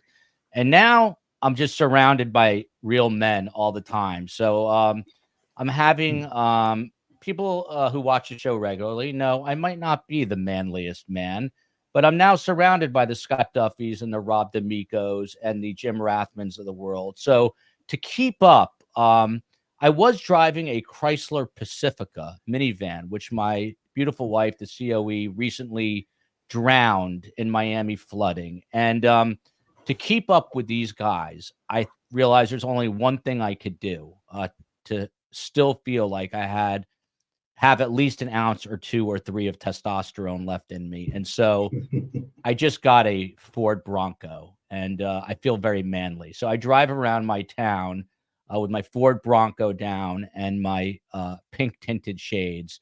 And I look at people and I say, come at me. So there you go. This is a downfall. I love these guys, but the downfall of doing this show is, how do you compete with guys that were chasing Somali pirates? This guy was an LSU football player, a police officer, FBI agents, protecting the president, getting in the line of fire. I would like to think that if my kids were in danger, my paternal instinct would be to do what that fire chief did yesterday, and I would dive on my kids, but I'd be scared as hell doing it. Scott Duffy, here's the rest of the soundbite, and then we'll talk about the shooter for a couple minutes and wrap it up. I'm standing there pointing at him for 2-3 minutes. Secret Service is looking at us from the top of the barn. I'm pointing at that roof, just standing there like this. And next thing you know, 5 shots ring out. So you're certain that the shots came from that guy on the roof? 100%. 100%. And he was up there for a couple of minutes. He was up there. You saw him up there for a couple of minutes. Absolutely. At least 3 to 4 minutes. And you were telling the police and the Secret Service? We were telling the police. We were pointing at him for the Secret Service, who were looking at us from the top of the barn. They were looking at us the whole time when we were standing by that tree. Could they see binoculars? Could they see him? Probably not, because the roof, the way the slope went, he was behind where they could see. But why is there not Secret Service on all of these roofs here? I mean, this is not a big place. Scott Duffy, so there you hear, why were there not Secret Service? I hope the COE is here to fill the gap here. Actually, I'll put this up because we're getting to this next. Someone said they thought I was reading a Manscaped commercial. I really wish I was. But here we go. A question, Scott. I mean, Scott, just your reaction to hearing this guy, obviously, saying, "Look, we saw people tell the police. This happened a couple minutes before." And then Roxanne A says, "Scott, didn't the Secret Service drop the ball here? Why not secure the nearby roofs? And also, Scott, obviously, why not alert people? If people are alerting you, why did law enforcement not get in there right away?" It's good questions, Joel. Fantastic questions for an investigator. Yeah. Yeah, I mean, first and foremost, there was a breach, right? Shots rang out and people died, and the former vice president was hit. So I can guarantee you, Secret Service is doing everything imaginable to ensure that this is not going to repeat itself. So that statement, I totally believe everything he said with regards to what he saw and who he's talking to. I believe it. But his timing, I can totally believe, is wrong. And so thereby 2 minutes, 3 minutes, that's a long time. 4 minutes, 6 minutes, and then him saying that people are watching me and just looking at him. So I would say, as a result of a traumatic event just took place, I have interviewed people. I have been in situations where you think it is a long time, but it is seconds. And so I would say everything that he is saying, he could be off, but by timing, and then and the timing would change everything.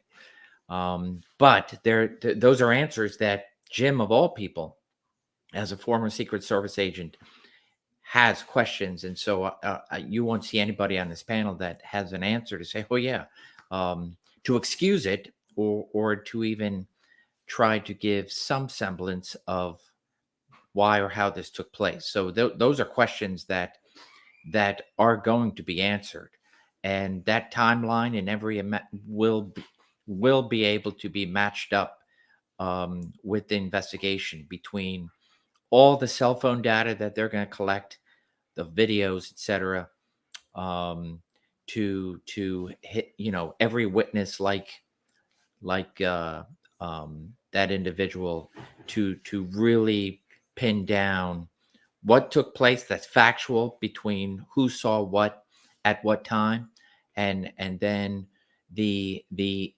alleged inaction of being looked at. And is he is he looked at as a drunk? Is he looked at this, or is he looked at that? And then, of course, like Rob said, this has not happened. So we I can tell you, in 1981, in 8th grade, that's the last memory I have of an attempt assassination of a president, right? And I know where I was. So I can only say yes, that all the questions that are being asked are very valid questions, and we all have them. The experts on this panel have them. A former Secret Service who did it day in and day out has those questions. And just like 9/11 happened, which shouldn't have happened, a 9/11 Commission report says, "Hey, these are some of the things that took place that need to be corrected."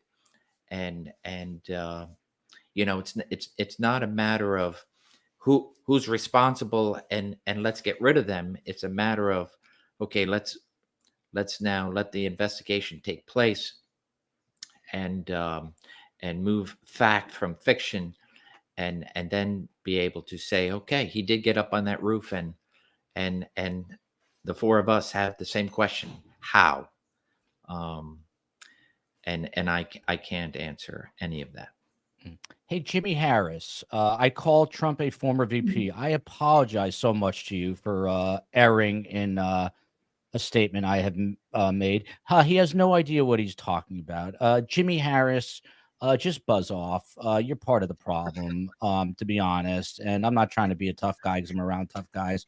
I'll throw down a little bit if I have to. I've rolled jujitsu a little bit. I've taken some boxing in my lifetime, but people just try to be a little bit nicer to every. So I called him vice president by accident. I'm sorry, Jimmy Harris, that I did that, but I also spent 5 or 6 hours preparing for this show today on a Sunday after doing another show, and I'm not complaining because it's my show, and I wanted to. Oh, by the way, I did cover the 2016 presidential campaign and interviewed former President Trump. So this is my whole point. Just be nicer. You guys don't have to be rude just for the sake of being rude. It's so easy to take cheap shots at people. Jim Harris. Anyway, moving on here. Rob D'Amico, and we're going to wrap up in a minute because now I'm starting to get a little loopy here. But this guy, and people are asking, why do you have his photo up? First of all, he's dead now, so then he's not getting the notoriety, and I'm sure his family is reeling. But this is important to talk about this guy because you want to prevent it in the future. And after a day or so, I will not show his face, and I agree with you about that. 20 years old, Rob D'Amico. Officially, they're saying no motive and no known political affiliations. The media has reported that he's actually a registered Republican. We're going to see if that's true, and that he's even donated a small sum. The weapon was purchased by Crook's father, according to reports, and then they found explosives in his car and apparently some stuff in his home. There's also a bomb investigation. How do you unravel all this, Rob? This part of the investigation, trying to figure out who this guy is. And by the way, I don't know if we're going to be able to pull it off because we're on the road, but I'm trying to get a panel tomorrow on profiling an assassin. I can't promise it, but I'm working on it. Go ahead. So there you go, Jimmy, whatever your name was. Go ahead, Rob. I think this may be a cross between a typical like school shooter and now this. And I say that because we find with a lot of the mass shooters, they make bomb devices to be left in their homes because they know the police are going to get there, and they're looking for and there's some things, maybe talk about bullying. And again, this is all just. Hey, Rob, hang on one sec. Yeah. Joel, it wasn't you. It was Scott that called him VP. So that, you know what? Scott's a total idiot. Scott, I can't believe you do that. Sorry. Anyway, sorry about that. Yeah. Go ahead, Rob. These people that like, I look at the comments later and I'm like, all right, you get yourself on here and you do it. Here's Jim apologize. Jim, we love you. Jim, we love you. I didn't mean to call you out. Maybe I'm a little tense. Go ahead, Rob. So I do see this as possibly like an extension of almost a school shooter. And I say that because of the tension that the school, like mass shooters are looking for. This is obviously going to go in that realm. We find specifically a lot of these guys that do mass shootings that figure they're not going to make it out alive. They end up putting devices in their homes. He did it in his car and his home. And we actually have special tactics now to go search those houses in order to not do those. So it's one of those things that I think we're going to see. This may be if you look on the psychological side, he may have more tendencies to a mass shooter. He just happened to pick former President Trump. I don't put anything to if he was a registered Republican or not. I don't like put that, like when you fill that out, do you even know what you're talking about, or did you change? I don't put anything to that. I'm sure the conspiracy folks will put lots into it and everything else, but I don't see that.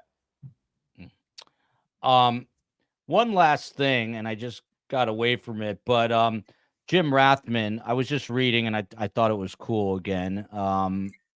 Just the way there are all these code words, and I'm looking for it right here. Within the Secret Service, where did this go?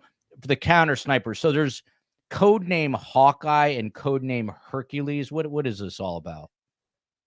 So I know what all those are, but I'm definitely not going to say what those are. There's code names for everything, for all different types of equipment, tools, personnel, you name it. Everything has code names, and so I definitely won't hear out what those are. Well, the AP did a whole story on that, but I'm glad you're sticking to your guns, so to speak. But I just thought that was neat. So they were the point of that is that they were in concert with each other. This is just going to watch it one last time here. This is what Jim did for a living here, a real life situation. where That he had to chart's a protect couple the of months president. old, and Here we if go. you want to really see something that's said, take a look at what happened. This is what Jim Rathman did. He would run up into the line of fire here.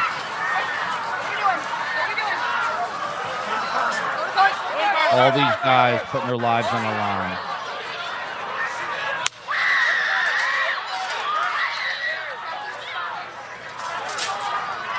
If you listen to what the agent in charge says, he does say that the shooter is down because you can hear it on the earpiece. Hold, when you're ready, on you. Ready? Move. Up. Move. Go.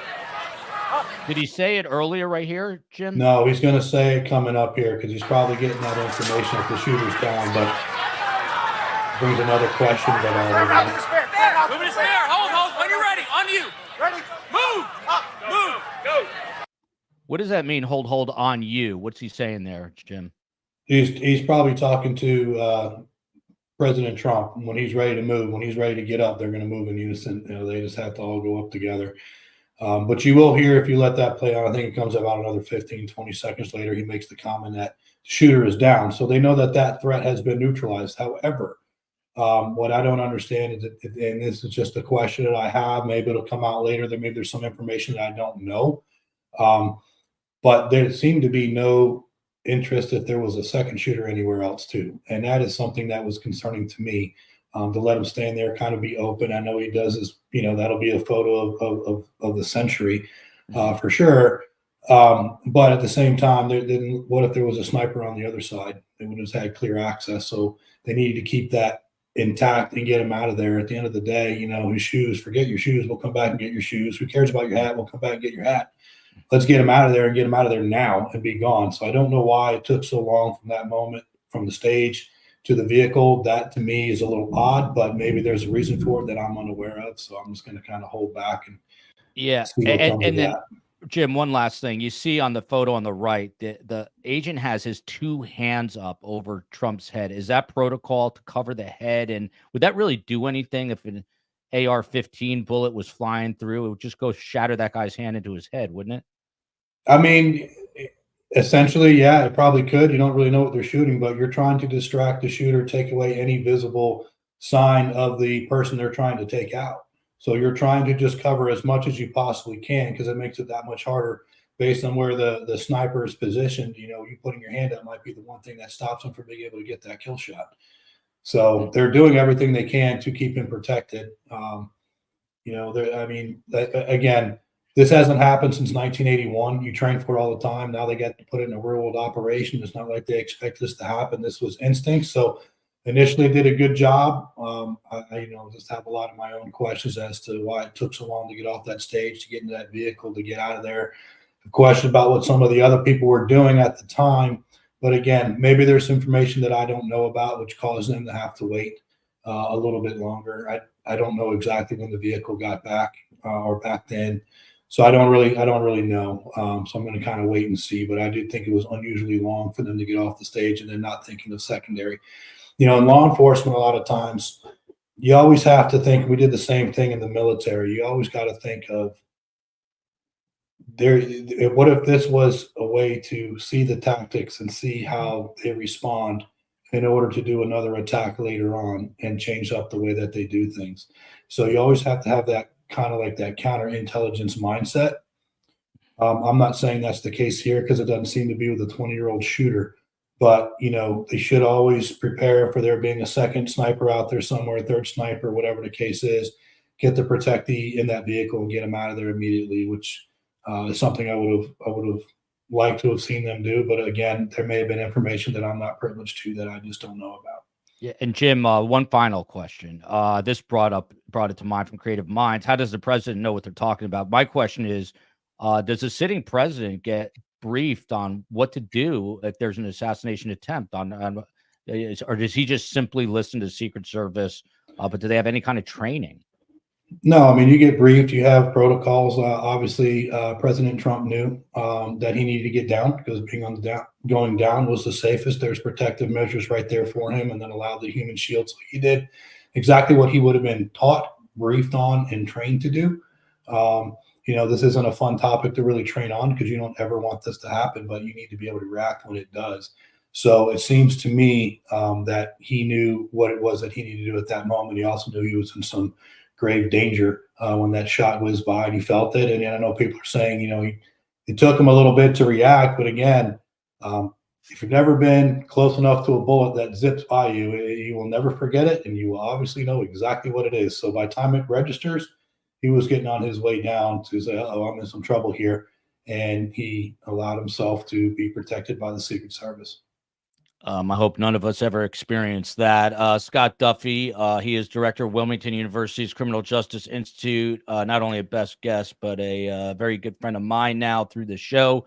He's former supervisor and special agent of the Wilmington FBI office, a police officer prior to that in the Commonwealth of Pennsylvania, where this all went down. Scott Duffy, you're always the voice of reason and the man of wisdom. Your final parting words today for STS Nation and all those watching.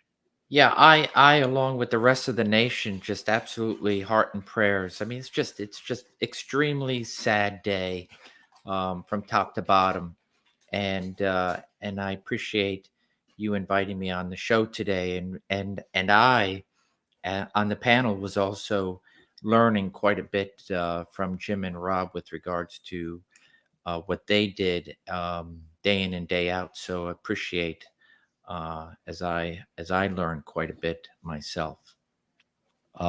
Always great to have Scott. Rob becoming a much more regular figure on STS. He is the president, founder of Sierra One Consulting. You just heard multiple tours in Iraq and Afghanistan, both in the military and also as an FBI special agent. Rob, thankfully you're going to do something positive tonight and fun, a wedding. Your parting thoughts on this, the aftermath of this really scary American evening. Yeah, I think Jim had it right. Like, we'll find out. I think initial reaction, was what you expect, and some of the other questions that come up. It's one of those things. It's never happened in a long time, especially on these agents' shift. You just don't understand the dynamics up there and what people are thinking. So hopefully this will lead to training. Hopefully the folks up there will be able to talk about it to the new agents and saying, hey, look, and trust me, the teams I was on, even when things went right, they're like, hey, I screwed up. I did this. I shouldn't have done this. I was thinking that you can pass that on to other people, that that gives them lessons down the road. And I think that's what's going to end up coming out of it. And then also the big thing, I'm up here. My child Russell is getting married tomorrow to Alexa, and so I have a cocktail thing to go to in about 10 minutes, and then tomorrow my first of 4 will be getting married, so it should be a good day. But I still think it's important, to come out and talk through this and get people to discuss it in a manner that's just like, hey, let's learn from it. Let's go on. And I hope, like you said, 9/11, country unites, that we have to unite around, like, this is not, even if you don't agree with either side, this is not the way to do it. And to calm people down and thinking that this is a way, because it's not the United States. As they say in Italian, mazel tov on the wedding, Rob D'Amico. By the way, you can follow us on Facebook. You can follow me on Twitter for Showtime's podcast STS, on Instagram at Surviving the Survivor. Again, I'm in Chicago this week for the book tour, so times are going to be a little weird this week, but follow us on those platforms. Podcast STS for Twitter, Instagram, Surviving the Survivor. Huge thanks to Rob, who just bounced off to get ready for the wedding. Got to say goodbye to Jim Rathman. He's a graduate of the Federal Law Enforcement and United States Secret Service Academies. He protected President Barack Obama, Vice President Joe Biden, Republican presidential candidate Mitt Romney, Vice Presidential candidate Paul Ryan, other world leaders and dignitaries, prime ministers, you name it, he did it. He was also a safety on the LSU football team. He's also in the military. What hasn't the guy done? His son is a college standout baseball player, which I'm going to ask him about right after the show. And Jim, your final thoughts about all this. You're the man who used to be in the line of fire. Yeah, no, I appreciate you having me on and meeting these amazing guests today, Rob and Scott. My heartfelt condolences go out to the deceased family, and what they went through, including those that were critically wounded in this. The thousands of people that are there, everybody's going to have some sort of issues regarding this, and I hope that everybody can recover. I hope that this country can unite and come together as one. I think there's a lot of self-reflecting that everybody can do, and the way that they view things and how they say and approach things. At the end of the day, we're all human beings. We breathe the same air and we bleed the same color, so we need to all unite as one. And I thank you for this opportunity, and let me know whenever you want me to come back, Joel. Love having you, man. It's been too long since Jim has been on. We'll get him back on soon. Great to have Scott. Great to have Rob. Love you, America. Let's come together as one. And let's think of the victim who died in this, Corey Comparator, a husband, a girl dad of two, a retired fire chief. And he's a true hero for jumping on his kids and his wife to save their lives. He will never be forgotten. He's already being remembered by the fire department there. I'm so privileged to have these guests to be able to do a show like this. And this is why legacy media is dying, and we are taking over as independent journalists, and couldn't do it without these guys and the team behind me. Till tomorrow, everybody. Love you, America. Guess stick around for one split second.